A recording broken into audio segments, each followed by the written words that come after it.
Hello everyone and welcome to Robotics Robotics, and today I'm going to be doing stage 1B, exercise number 2, two-stage gearbox on FOCdesign.org's learning course. So this exercise right here is going to require you to use the part lining feature script for the first time alongside changing configuration a lot during the assembly. But anyways, I'm going to just get right into it. So come over here to your parts video and you're going to want to start a new sketch in the front plane like so. Going to reorientate the cube. And the first thing we want to do, like the last video I made, we're going to do show expression, just because we're working with gears here. Going to get a center point circle, make sure it's construction geometry, and just going to place it right on the origin. And it's going to be 52 and just divided by 20 as always. So that's going to get us the dimension we need first right over there. Then we're going to make another one, another circle directly vertical to it, which is going to be 20 by 20. So 22 divided by 20. And we're going to make sure this is tangent towards this gear so that they mesh equally. The next thing what I want to do is we want to go over to the circle command again and fire up construction, and we're going to make this again 50 by 20 like so. And then next thing we're going to do is actually we're going to have another gear right over here, which is going to be, actually do not make it vertical, guys, my bad. It's going to be 12 by 20. And with this gear right over here, we actually want to do a vertical dimension. So we're going to press this piece with this piece, and we're going to make sure it's dimensioned vertically like so. And the vertical dimension is going to be 0.125, like so. And then lastly, we'll make sure this is tangent to this object so that it's fully defined. Let me just move this so it's more visible for you guys. And one more thing we have to do is we have to make one last center point circle. Make sure it is all as well construction geometry, and make it a 50 by 20, like so. So that's going to be perfect right over there. And the last thing we're going to do to finish off this part is we're just going to mirror everything just so we don't have to copy it on the other side, or like the easiest way to copy to the other side right there. So that right there and that right there. And that is going to be your completed first layout sketch. So with that out the way, we're gonna fire up another sketch and press the front plane once more. And right over here, we're gonna start by creating a center point circle right here. It's gonna be 0.8 in diameter. Next thing we want to do is we're gonna make a 2-inch diameter circle. Make sure this is construction geometry though, because this will be the center of the. This is the representation for putting in the actual screws in. So this is gonna be just 2 right over there. And then now we're gonna come up over here, make sure it is a vertical and concentric to that line. And the actual hole to actually put the screw into the motor is gonna be 0.201, like so. Oops, this is not construction geometry. You can just unlist it right here so it becomes the same. Now what we're gonna do is actually we're gonna go to another center point down here, and we're not gonna dimension this one, because what we could do is come over here to your constraints and go to the equals constraint, which if I just press this and press the one we just made, they're not equal, did not have to do dimensions, so it is now helps show my design intent. So if I ever change this one up top, the other one will change automatically, which is always nice. And next thing we're gonna do is we're gonna come down over here and make the bearing hole. So it's gonna be 1.125. And then we're gonna make a second bearing hole right over here with the exact same command we use. So just gonna put a regular circle here, press that, and press that, so that is equal and looking nice.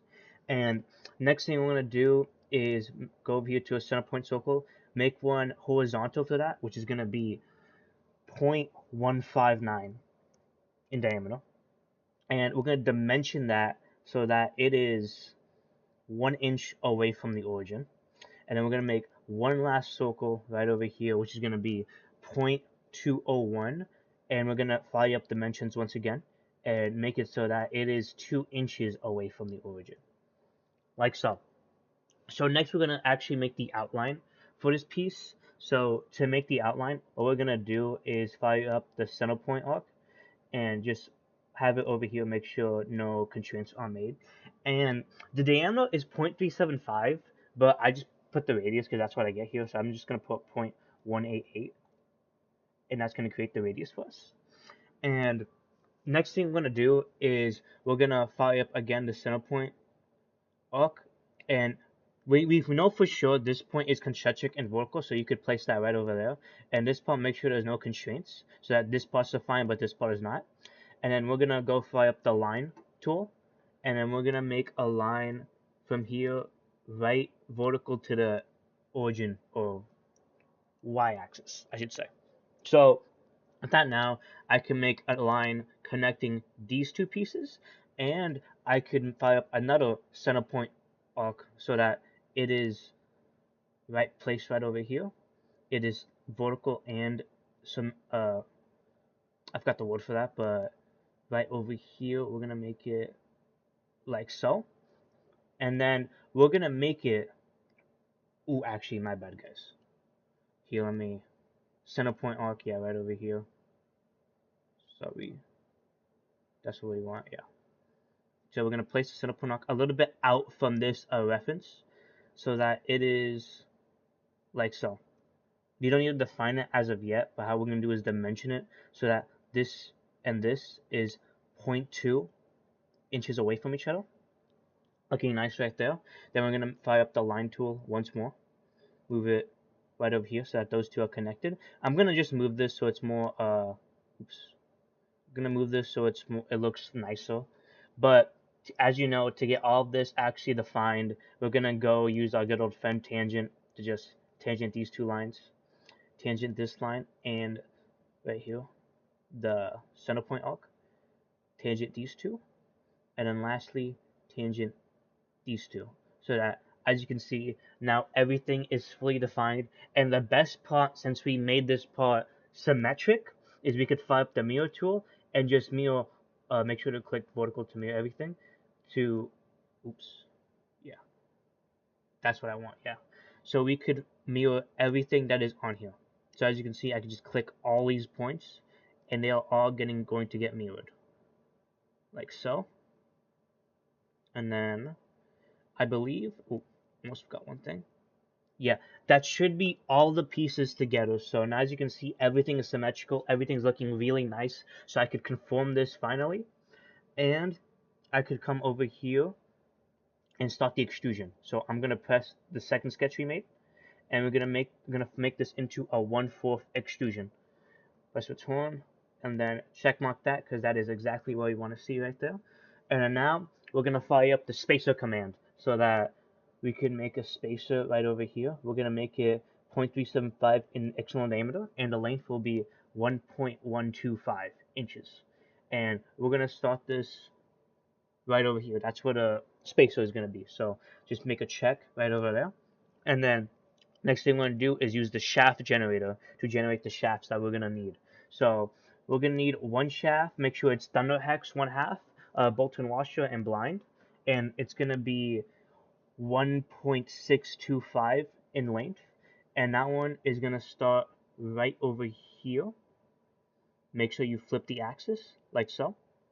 And then we're going to fire up the shaft generator again. Only change the length to be 5 inches. And then now it's going to come down right over here. We flip the axis, and there you go. That is the last shaft we need. And to finish off this sketch, we have to create the ribs to actually lighten up the part. So to do that, you fire up the sketch dimension. The sketch tool. You go over here to the front plane, the front of the extrusion. And how we're going to do this is we're going to press the line tool, right? And we are going to connect all of like the point connectors together. So we'll connect one right there, one right over there. Escape, fire up the line tool once again. Connect one right over here. Connect the line tool again. We have a line right here. We have a line right here. Escape, press the line tool again. I'm going to have one right over here. Connect that with that. And then I'll connect this with this, and then we'll connect this piece with this piece, and then the last line should be right over here. I'm just gonna double check myself to make sure that is right, and looking at it, that looks correct. So we're gonna do the same thing as we do before, and we're just gonna fire up the mirror tool, and we're gonna mirror it from the right axis of the plane, and we're gonna just click all these lines that we made so that they get mirrored to the other side with doing minimal effort, minimal work. So right over there, everything is looking good. So now we're gonna check mark this, and now we can fire up the, well, is it part line feature script. So with this, right, we're gonna select the face of the extrusion like so, and we have to connect our rib lines, and we just made them. So just click sketch 3 because those are going to be your rib lines, and as you can see, everything is now connected. Make sure your thickness and thickness of ribs are both 0.15 like so, and make sure your tool diameter is going to be 0.26, and make sure it's through all, or just through, and that should be everything right there. Hit the green check, and this should be everything. Make sure you come over here and assign your material. It's going to be 6061 aluminum, like so. And if I did everything correctly, this should be 0.305 in mass. And that is 3.05 in mass. Okay, guys, so I'm going to be right back to give you all the assembly and how to do it. Alright, let's continue onward into the assembly now. So what you guys are going to want to do is go insert, make sure you go to current document, exercise 2 parts deal. Now, I like to move it a little bit away from the origin, just because when you add parts with MKCAD, they always will like spawn in the origin, so that's why I like to move it a little bit away.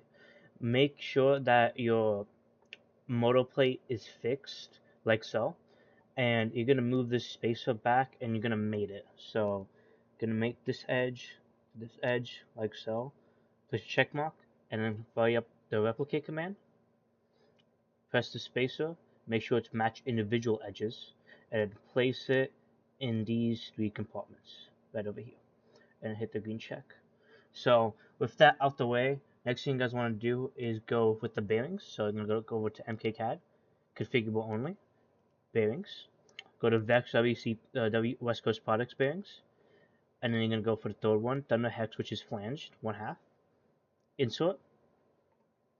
Ooh, actually, my bad, guys. I did forget one crucial step. So, what you guys want to do before that is you're gonna grab your motor plate, make sure you copy it, and you're gonna paste it like so. And then now you're actually gonna mate this like so with this front plate like that. You're gonna want to do that first before you get the bearing. But it doesn't really matter since we didn't get too much far ahead. So I'm gonna exit out of this, and same thing here. You want to copy and you want to paste 2 other instances of the bearing. You guys want to come over to mate. You're gonna mate the very edge of this to right over. Actually, I'm gonna move these away just because we don't need them for now. Right over here. So it should be out like so. The actual flange should be out. Now the 2 on top, how we're gonna do is we're gonna mate this piece right over here, like so. Make sure that the flange is in the inner side, and same thing with this one. So we're gonna mate this area to this area, and we're gonna flip it so that the flange is in the inside of the actual piece. So if that out the way, now we could actually mate these shafts into place, like so. And then we're gonna come over here, rotate this piece, mate this piece right next to this piece right over here. And something like to just like clean it up, make it look nice, is escape. So you're gonna have a command activated. Press the mate connector and put hide all mate connectors, just because it looks way nicer that way. So without the way, we're gonna go add our Falcon motor. So they use like a simplified one. So I'm just gonna use the Falcon brush motor V1/V2. Just gonna insert that real quick. And then next thing I'm going to do is going to go to configurable only. Just going to type in moto so that you can get the moto gears. And we're going to want Falcon 20DP. So Falcon 20DP 12-2 steel. Like so. So if that, now we just want to move this away and actually hide this mate connector. Like so. Going to go over to fasten mate. and then we're going to, let me rotate this so we can see the mate better. Hold shift so you could mate it to the center of this, like so. And then you're going to come over here to the top, hold shift, like so. Flip the direction, and that's what you want to see right there. So now you're going to press the inside of that circle, and you're going to mate it to this piece right over here. Flip it, and that's looking good right over there. So next thing we're going to do actually is exit fasten mate. You're going to press both the parts we have, and we're going to Control C, Control V, those two parts, like so. And now we're going to go to mate. Going to mate that with this side right over here, and it should automatically update. So now those two are fully connected, like so. So that is that part complete. And now next thing we want to do is actually add another gear. So we're going to go over to gears. This one right here. Just going to add this basic one because we're going to configure it later. So we're going to add that, and then we're going to come over here to vex hex spacers, like so. It's going to add a vex hex spacer. So with those two added now, what we're going to do is we're going to copy and paste two more instances of the spacers, and we're going to change one by changing configuration into a 2-inch, like so, and you could generate it so you could see it before you conform it. And you could come over here, change configuration. For the second one is going to be 1/2, and then we're going to just check mark it, like so. And now what we'll do is we'll come over here, make this side of the 1/16 spacer to the bottom, right over here, like so. Now we're going to make the 1/2 side right over here, like so. And now before we make the gear, we're actually going to change it. So change configuration. We're going to make this a 50-tooth gear, like we calculated. So this will be 50 tooth. And before we actually made it, we're going to make 2 other instances of it. So for a total of 3, like so. Going to change one of those configurations to actually be a 20-tooth steel gear. So come over here to 20-tooth steel. Checkmark that, and that is complete. So now what you're going to do is come over here to your 50-tooth, or one of them, and you're going to mate it towards this side right over here. So it's nice and mated. And then we're going to get your 2-inch spacer and mate it towards this section. So now that bottom piece is complete.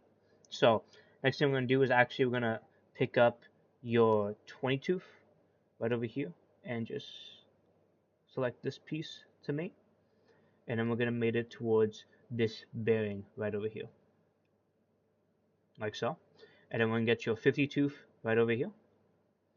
And then we're going to make your 50-tooth right over to the next to the 20-tooth, like so. So that should be your completed for your gears, at least your gear snare. Now next thing we want to do is actually just connect these, or make sure they're secure. So we can go over to 1/4x20 bolt and washer. So we could connect or finish up the shafts. So we're going to connect that, go over to mate, going to mate the bottom of the washer to this piece right over here. We're going to flip it so it looks nice. And then we're going to over here to replicate. Going to replicate the face of this. We could keep match edges on face because that's fine, perfectly fine. We're going to match it. Oof, no, we don't want that, my bad. I forgot to switch over. Yeah, you're going to want to match it to here. Match it to here. And we're going to match it to here, like so. So when all of that is matched now, what we're going to do is we're going to head over, let me go into this real quick, to insert standard content. Now, make sure you have all these settings, all these bolts and screws, socket head screws, socket head cap screws, and 1032 hex, and make sure you switch over to be 0.5. And this will automatically update the bottom two, so that now it should be, now we're going to insert this, like so. And we're going to insert one 1/2 screw right over here, connected like so. And we're going to go back to insert, and then we're going to insert one other instance of it right over here, like so. So one more thing we're going to do is we're going to actually, let me reorientate this again to 2 inches, automatically updates.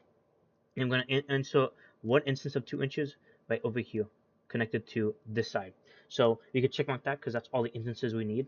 And we're going to go back to mkcat, go over to 1032 thin, when we haven't found it, 1032 thin GM nut. Going to press it right over there. And next thing I'm going to do, oops, I've lost my mouse, guys. Alright, so I've reclaimed my mouse again. And now what I want you guys to do is come over to the nut you just inserted, copy it, paste it. Now you're going to go over here to mate, and you're going to mate this side of the bottom to this right over here. Change it right over here, yep, like so. And now you're going to mate this side over here with this side, like so. Flip the axis, like so. Alright, and now the final step you're going to do is you're going to come over here to replicate. You're going to select the screw you just had, match individual edges, and then hopefully, please work. Yeah, right here, match individual edges. Yep, like so. That's 1, 2, 3. And that should be everything right there. I'm just going to click this so that I could hide all my connectors, like so. And as you can see right here, we have 27 instances, so that shows we did the part correctly. As FLC Design says, you have to have 27 instances. But this is the completed part right here. I hope this helped everyone out who needed it, and I can't wait to see y'all in the next exercise. Good luck with your cat, everyone.